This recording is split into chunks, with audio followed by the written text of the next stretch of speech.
Good evening, all. Welcome to Stark Tales. Tonight, we have some interesting, scary stories for you. So get comfortable and let the darkness take control.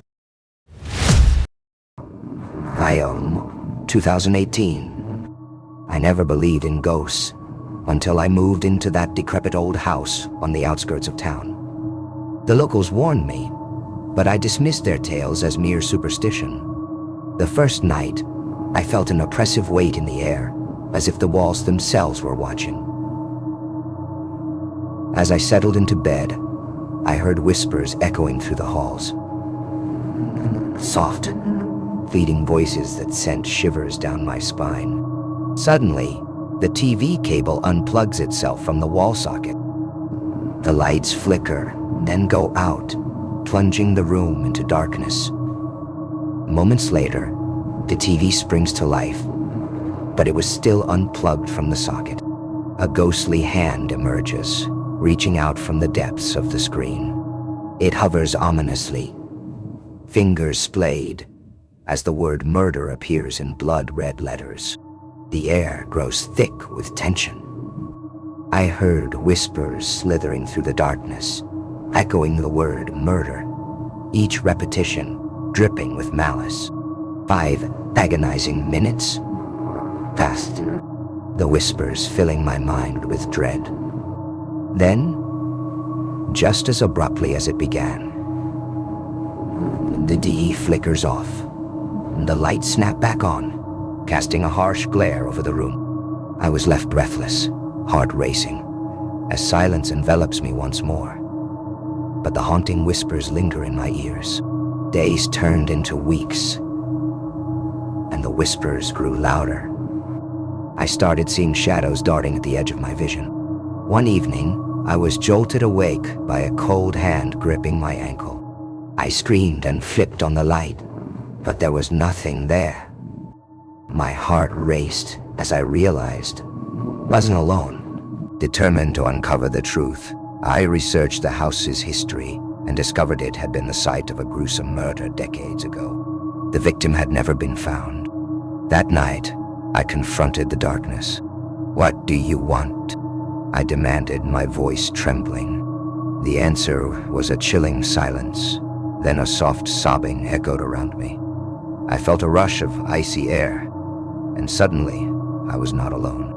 A figure emerged from the shadows, a woman, her eyes hollow and filled with despair. "Help me," she whispered. In that moment, I understood that some spirits are trapped by their pain, and I was now part of her haunting. West Liberty, 2022. College was supposed to be an exciting adventure, but my experience in the old dormitory was anything but ordinary. The building had a reputation for being haunted, but I laughed it off until I started hearing things. At night, when the hallways were quiet, I could hear footsteps pacing outside my door. One night, I woke to find my roommate staring blankly at the wall, whispering incoherently. When I shook her awake, she looked at me with terror in her eyes. "I saw her," she gasped. "She wants us to leave." I didn't believe my roommate. I thought it was sleep paralysis. The next day, it was about 2 a.m. on a weeknight when suddenly I was awakened by someone running up and down the hallway, banging on the wall. I figured it was just someone who was drunk, although that was strange for a weeknight, and went back to sleep. About 30 minutes later, it happened again. At this point, I was annoyed and opened my door to tell the offensive person to shut up, but to my surprise, there wasn't anyone running up and down the hallway. Later that same day, my roommate and I went to the bathroom to wash our faces. The door to the bathroom was very heavy and scraped the floor when you opened it. I heard someone open the bathroom door and saw someone walk behind her. I didn't think anything paranormal of it because it was our floor's bathroom, and girls were waking up to get ready for classes. On one side of the bathroom, there were toilets, and on the other side, there were showers, but there were sinks and mirrors in the middle for both sides. My friend was on the side of the showers. She said she saw a girl walk into the shower. As she was washing her face, she never heard the shower turn on. So she called over to her, asking if everything was okay. We even walked over to see if the girl needed help, but there was no one there. The bathroom sinks showed no signs of water or being used. Curiosity got the better of me. I began investigating the dorm's history and learned about a girl who had mysteriously vanished years ago. They say she roams the halls, searching for her lost friends. The next night, I decided to stay up and wait for her. As the clock struck midnight, a cold breeze swept through the room, and I felt an overwhelming sense of dread. Suddenly, a figure appeared at the foot of my bed, a girl in a tattered dress with hollow eyes staring into my soul. "Help me find them," she pleaded. I screamed, but no sound came out. The room grew colder, and as she reached out to me, darkness enveloped everything. When I finally woke up, it was morning, but my heart knew that something had changed forever. Pennsylvania, 2015. I checked into the old hotel after a long day on the road. The receptionist gave me an odd look as she handed me the key to room 213. "Just don't stay out too late," she warned cryptically. That night, as I lay in bed, I heard soft crying coming from the hallway. Curiosity got the better of me, and I stepped out to investigate. The corridor was dimly lit, and as I walked further down, I saw a woman in a white gown standing by a window, her back turned to me. "Excuse me?" I called out softly. She turned slowly, revealing a face twisted in sorrow. "They left me," she whispered before vanishing into thin air. Shaken but intrigued, I asked the staff about her in the morning. They told me about a bride who had died on her wedding day in that very room, left alone at the altar. That night, I returned to room 213 with a candle and waited. At midnight, the temperature plummeted. A gust of wind blew through the room, extinguishing my candle. Panic set in as shadows danced around me. Suddenly, she appeared again, this time closer than ever. "You must help me," she cried out before lunging at me. I bolted for the door and never looked back. I checked out that very morning, leaving behind not just my luggage, but also a piece of my sanity. November 19th, 2022. I was coming back from a party, and I was sharing a cab with two friends. They dropped me off about half a mile from my house, and I was walking on a narrow road with a few scattered buildings and lots of shrubbery. After a little while, I felt very uncomfortable and felt someone following me a few paces behind. I was extremely terrified. I wanted to scream right there, but something held me back. All of a sudden, I heard voices saying, "Don't run, don't scream, keep walking, you're safe." Now I believe they were angels. I could see them. I kept walking and felt the man getting closer to me. However, I felt a sort of aura around me, like a divine protection, and I placed my trust in God. When I was nearing my house, I heard, "Now scream, now. Call your brother. Call for his help." It turned out that my parents were not home, only my brother. I began to scream at the top of my voice and ran as fast as I could. The maniac ran after me and began to choke me. My brother had heard my screams and went downstairs to alert the chief of police who lived in our building, and soon he was there with help. They pulled the maniac off of me in time. If I hadn't listened to the angels and had screamed at the very beginning, perhaps I would be too far away for anyone to hear. As from that day, I stopped partying. In 2008, I bought a house that had a dark history. The previous owner had taken his own life, leaving behind a devastated wife and 3 small children. I was unaware of this tragic backstory when I purchased the property, but even if I had known, I would have gone through with the sale.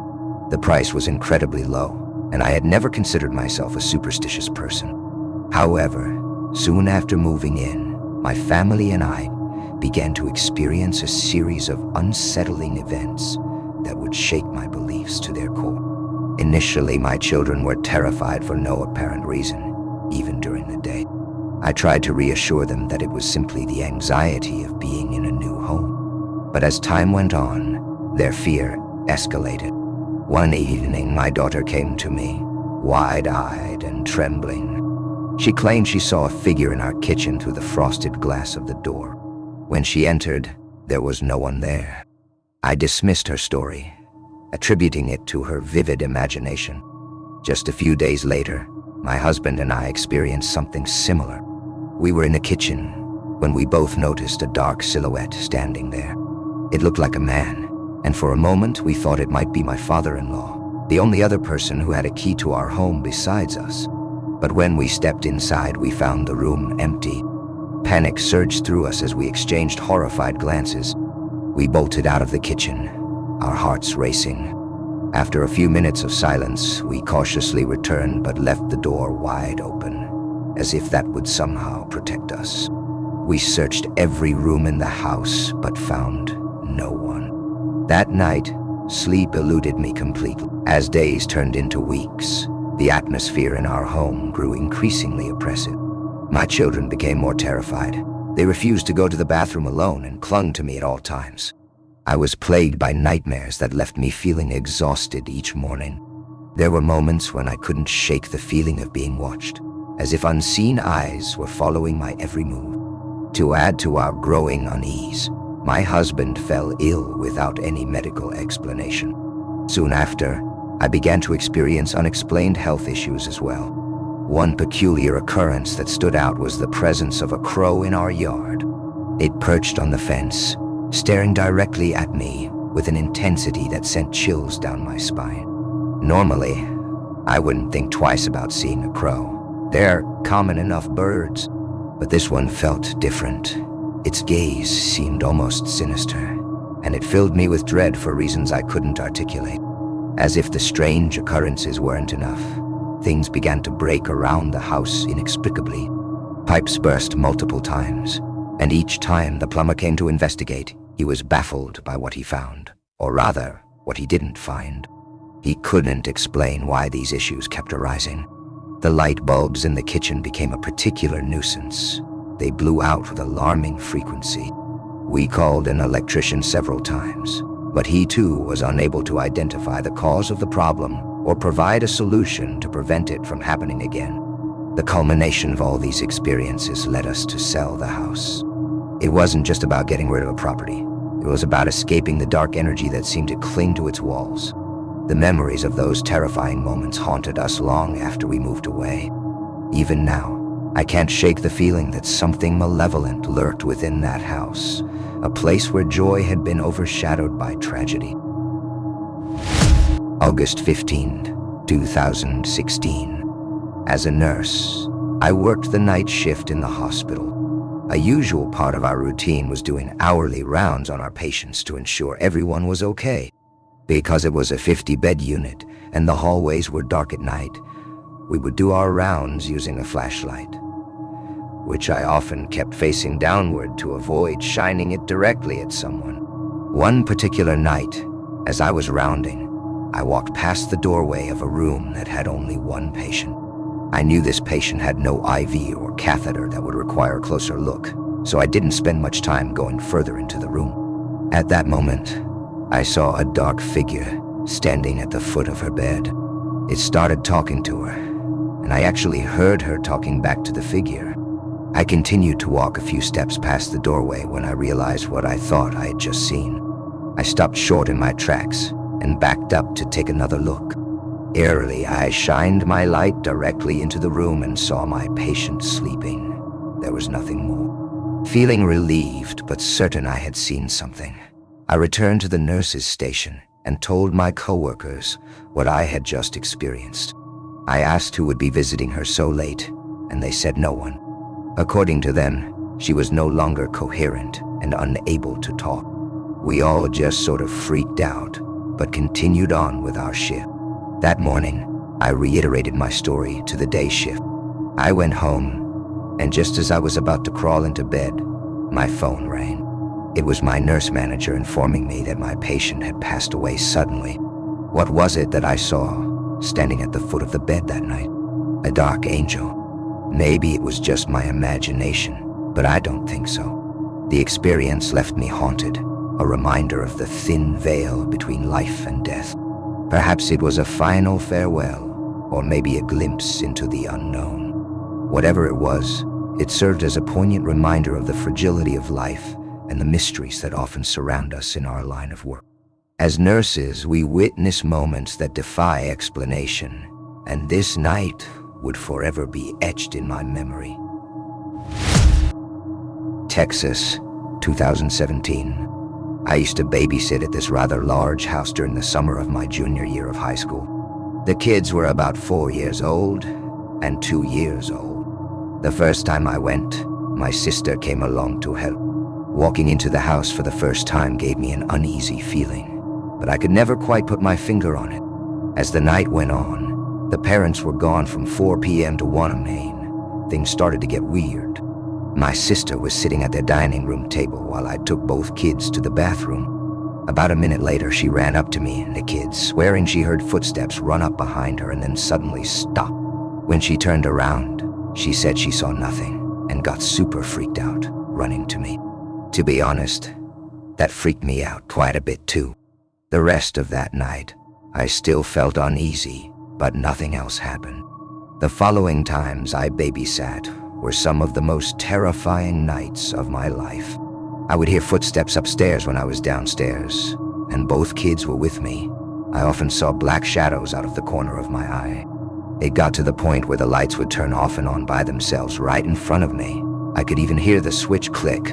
I completely lost it after one particular incident. I would cry and call my mom to help me get through it. It may not sound awful to you, but for me, the fear had consumed my whole body. The final straw was when the 4-year-old got out of bed and started laughing at me. I asked him why he was laughing, and he just continued to laugh while looking to the side of my face and not directly at me. I had no desire to turn around and send him back to bed. Suddenly, I opened the rooms to check on the kids and felt a dark presence. Books began rotating in the air in a circular motion, and dresses scattered on the floor. Then, the bulb exploded. I took the kids and tried to run, but the door slammed shut by itself. I couldn't get out, and the kids began crying. Then I heard voices whispering, "Leave now." Suddenly, I saw a dark shadow ran past me, touching my shoulder. I felt a sharp cut on my shoulder. When I touched the area, I saw blood on my hands. I used my flashlight, pointed it at the spot, but I saw no wound or cut. Everything was normal. I checked my hands again, but there wasn't any more blood. That was it for me. I knew something was in that house, and I never went back again. I heard many rumors about this house later. It is said that they had gone through 4 nannies in half a year. What started as a seemingly normal babysitting job turned into a nightmare that left me deeply unsettled. The combination of eerie experiences and unsettling occurrences made it clear that there was something otherworldly about that house. Sometimes, it's best to trust your instincts and walk away from places that feel wrong, no matter how tempting they might seem. Thank you for joining us for today's spine-chilling episode. We hope you enjoyed these haunting tales and found them as captivating as we did. If you liked what you saw, please give us a thumbs up and subscribe for more eerie stories. Stay tuned for our next adventure.